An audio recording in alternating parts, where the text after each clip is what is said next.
బంగాళాఖాతంలో ఏర్పడిన మోంతా తుపాను ఏపీ వైపు దూసుకొస్తుంది. తుపాను నేపథ్యంలో ఏపీ ప్రభుత్వం అప్రమత్తమైంది. అధికారులతో AP CM Chandrababu video conference నిర్వహించారు. సీఎం చంద్రబాబుకు ప్రధాని మోదీ ఫోన్ చేశారు. మోంతా తుపానుపై ప్రధాని మోదీ ఆరా తీశారు. పూర్తి స్థాయిలో కేంద్ర సహాయం ఉంటుంది అని స్పష్టం చేశారు.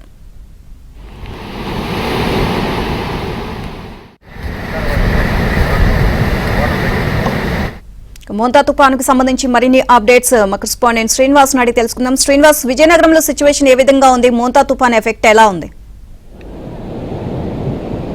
నీలిమ, మోంతా తుఫాన్ తాలూకా ప్రభావం విజయనగరం జిల్లా పైన చాలా స్పష్టంగా కనిపిస్తుంది. ఉదయం అంతా కూడా ఒక మాదిరిగా ఉన్నప్పటికీ మధ్యాహ్నం నుంచి తుఫాన్ తాలూకా ప్రభావం చాలా స్పష్టంగా కనిపిస్తుంది. జిల్లాలోని ఇప్పటికే పలు ప్రాంతాల్లో భారీ వర్షాలు కురుస్తున్నాయి.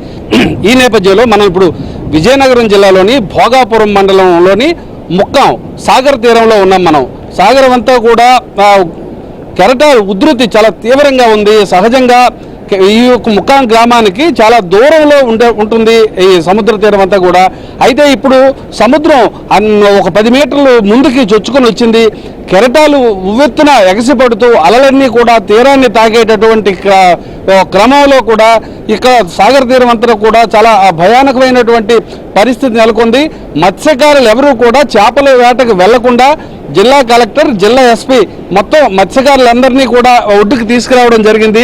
ఒడ్డుకు తీసుకొచ్చినటువంటి క్రమంలోనే ఇక్కడ వలలన్నీ కూడా ఇక్కడ తీసుకురావడం జరిగింది. అదేవిధంగా బోట్లన్నీ కూడా మరబోట్లు కావచ్చు, ఇక్కడ మత్స్యకారులు సాంప్రదాయబద్ధంగా వినియోగించే తెప్పలు కావచ్చు, అన్నీ కూడా ఒడ్డుకు తీసుకొచ్చి ఎవరు కూడా సముద్రంలోనికి వెళ్లకుండా పోలీసులు, అదేవిధంగా రెవెన్యూ, మిగిలినటువంటి ఉద్యోగులందరూ కూడా ఇక్కడ మత్స్యకారులకి అవగాహన కల్పించేటటువంటి క్రమం చేశారు. ఈ దశలోనే తెలుగుదేశం పార్టీకి సంబంధించినటువంటి సీనియర్ నాయకులు, అదేవిధంగా ఇక్కడ ఉండేటటువంటి మత్స్యకారుల్లో ఉండేటటువంటి తెలుగుదేశం పార్టీ నాయకులందరూ కూడా ఈ గ్రామాల్లో కోస్టల్ బెల్ట్ లో ఉండేటటువంటి మత్స్యకారులందరికీ కూడా అవగాహన కల్పించారు. ఎవరు కూడా సముద్రంలోనికి వెళ్ళకూడదని. ఎందుకోసం అంటే మోంతా తుఫాన్ తాలూకా తీవ్రత చాలా ఎక్కువగా ఉంటుందని, కాకినాడ అనేటటువంటి విజయనగరం కాస్త సమీప ప్రాంతంలో ఉండేటటువంటిది ఇక్కడ తీరం తాకుతున్నటువంటి దశలో దీని తాలూకా ఉధృతి చాలా ఎక్కువగా ఉంటుందని అధికారులు ఇప్పటికే పదే పదే చెప్పడంతో ఇక్కడ తెలుగుదేశం పార్టీకి సంబంధించినటువంటి సీనియర్ నేత, రాష్ట్ర మార్కెట్ చైర్మన్ బంగారాజు ఉన్నారు.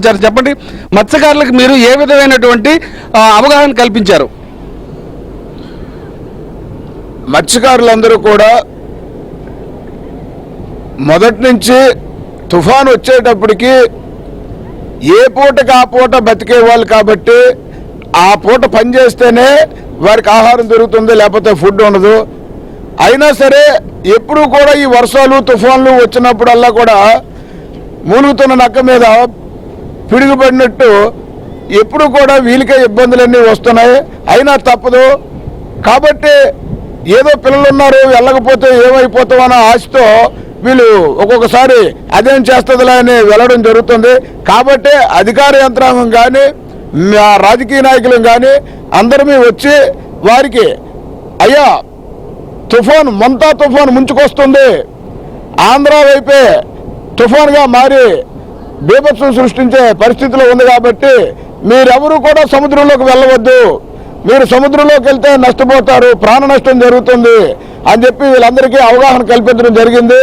3 రోజుల నుంచి ఆంధ్రప్రదేశ్ ముఖ్యమంత్రి వర్యులు శ్రీ నారా చంద్రబాబు నాయుడు గారు యంత్రాంగాన్ని అందరినీ కూడా అలర్ట్ చేశారు. అలాగే రాజకీయ నాయకులుగా మాకు కూడా చెప్పి ఎటువంటి ప్రాణ నష్టం ఈ తుఫాను వల్ల జరగకూడదు, ఎటువంటి ప్రమాదం జరిగినా మీరు అందరూ బాధ్యులు అవుతారని చెప్పి హెచ్చరించడంతో మేమందరం కూడా వారి దగ్గరుండి అన్ని గ్రామాలకు వెళ్ళి కూడా వాళ్ళకి అవగాహన కల్పిస్తున్నాం. మీరు చెప్పండి, సహజంగా ఇక్కడ మత్స్యకార గ్రామాల్లో ఏ విధమైనటువంటి ఉదయం కలెక్టర్ వచ్చారు, ఎస్పీ వచ్చారు, ఏ విధమైనటువంటి అవగాహన కల్పించారు ఇక్కడికి? సార్, గత అధికారులు అయితే ఉదయం నుంచి నిన్న నుంచి వస్తున్నారు సార్. మాకైతే అంటే సముద్రంలో వేటకు వెళ్ళరాదనేసి దండోరు కూడా వహించారు. అయితే మేము సముద్రం మీద బ్రతికే వాళ్ళం కాబట్టి గత 4-5 రోజుల నుంచి కూడా అధికారులు సూచనల మేరకు, అలాగే మా నాయకులు కర్రోజు బంగారాజు గారు రాజకీయంగా ప్రకారం కూడా ప్రాణ నష్టం చాలా బీభత్సం సృష్టిస్తుంది తుఫాను, మీరు అప్రమత్తం కావాలనేసి మేము కూడా ఎలక్ట్ అయ్యాం సార్. సముద్రం లోపల ఉన్న పడవలను కానీ బోట్లను కానీ తెప్పలను కానీ ఒడ్డుకు తీసుకొచ్చాం. భద్రపరుచుకున్న అధికారులు కూడా ఏర్పాట్లు బాగానే ఉన్నాయి సార్. మేము ప్రభుత్వాన్ని ప్రార్థిస్తున్నది ఒకటే సార్, ఎందుకంటే సముద్రం మీద మత్స్యకారులు బ్రతుకుతున్నారు కాబట్టి ఏ రోజైనా సరే సంవత్సరానికి హాలిడేస్ ఉన్న ఆ టైంలో కూడా మాకు 20,000 రూపాయలు ప్రభుత్వం మాకు ఇచ్చింది, సంతోషం.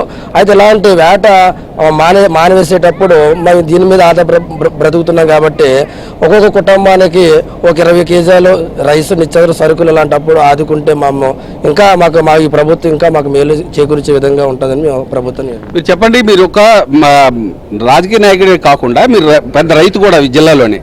వరి, మొక్కజొన్న, అరటి ఇటువంటి పంటలు ఈ వీధులుగాలకి బీభత్సంగా అవి నేలవాలేటటువంటి ప్రమాదం కూడా ఉంది. మీరు రైతులకు ఏ విధమైనటువంటి సూచనలు చేస్తున్నారు? సుమారు 100 కిలోమీటర్ల వేగంతో గాలులు వీస్తున్నాయి కాబట్టి వరిచేలన్నీ కూడా పంట పూర్తయిపోయి వరేణులు వంగిపోయే పరిస్థితిలో ఉంది. ఆ బరువు వలన ఏమాత్రం గాలి వేసినా సరే వరిచేలన్నీ కూడా నేల మీద కొరిగిపోయి మొత్తం నీటిమయం అయిపోతున్నాయి. కాబట్టి అధికారులతో అంచనాలు వేయించి తగు చర్యలు తీసుకుని ప్రభుత్వం దృష్టికి తీసుకుని వెళ్ళి వారందరికీ కూడా పంట నష్టం ఇప్పించే దిశగా ఆలోచిస్తున్నామండి. చెప్పండి, మత్స్యకారుల తాలూకు ఇక్కడ పరిస్థితి ఏ విధంగా ఉంది? గత 2 రోజులుగా వేటకి వెళ్లకుండా మామూలుగానే అంటే ఒడ్డునే ఉంటున్నారు. అధికారులు మాకు ముందుగానే చెప్పారు. నిన్నటి నుంచి ఎంఆర్ఓ గారు ఇక్కడికి రావడం జరిగింది. తర్వాత దానికి సంబంధించిన అధికారులు కూడా వస్తూ ఉన్నారు. ముందుగానే లోపల ఉన్న బోట్లు అవన్నీ కూడా బయటికి తీసుకురావడం అన్నీ పూర్తయింది. ఎటువంటి ఆస్తి నష్టం కూడా, ప్రాణ నష్టం కూడా ఎటువంటిది లేదు.